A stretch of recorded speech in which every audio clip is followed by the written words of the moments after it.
Standard code editors are built to predict the next few characters of a line. But as development shifts toward agentic platforms, simple autocomplete is being replaced by autonomous systems that plan and execute entire blocks of logic independently.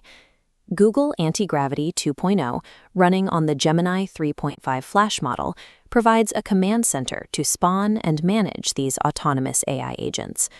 We are going to use this system to command an AI team to independently build, launch, and test a complete authentication module from scratch. This workflow changes the developer's primary task from manual syntax entry to the high-level direction of digital labor. When you open the IDE, you see a standard code window on the left, but look to the right. That space is the manager view.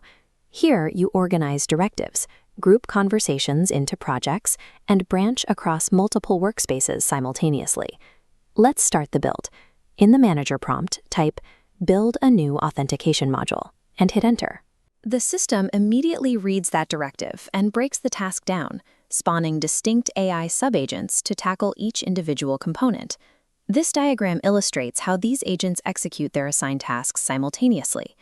At Google I/O 2026, this architecture allowed 93 subagents to build the core framework of a functional operating system in just 12 hours. By managing dozens of subagents in parallel, a single developer can maintain the output speed and complexity typically associated with a multi-person engineering team. Step 1 of the build process happens out of sight. The subagents access your terminal and begin executing shell commands to set up the environment and write the backend logic. Once the code is written, they initiate a browser-in-the-loop test. The agents automatically launch a local server and spin up a built-in web browser right inside your IDE. The AI interacts directly with the web page, physically clicking buttons and typing into input fields to test the new authentication module.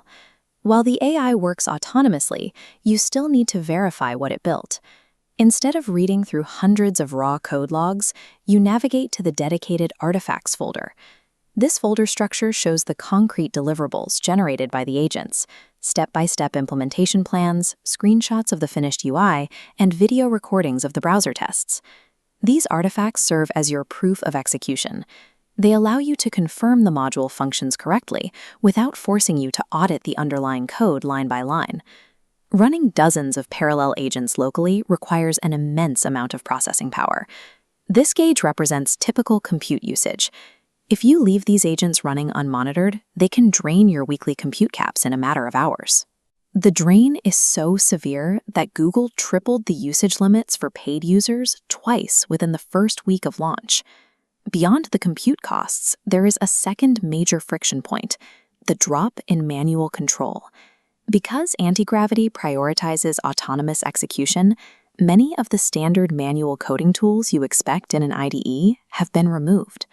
In response, many developers are actively downgrading their software back to version 1.23.2 just to restore their traditional workspace.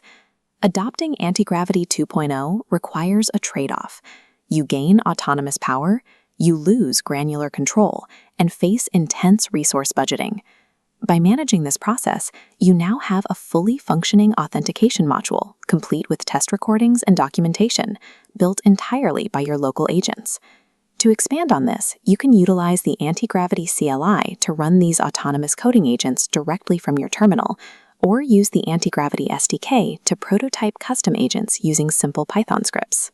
These tools let you push this autonomous capability beyond the IDE, embedding agents directly into your own custom system workflows. With a grasp on how to orchestrate parallel agents and manage resource demands, you are now equipped to build at scale in this autonomous environment.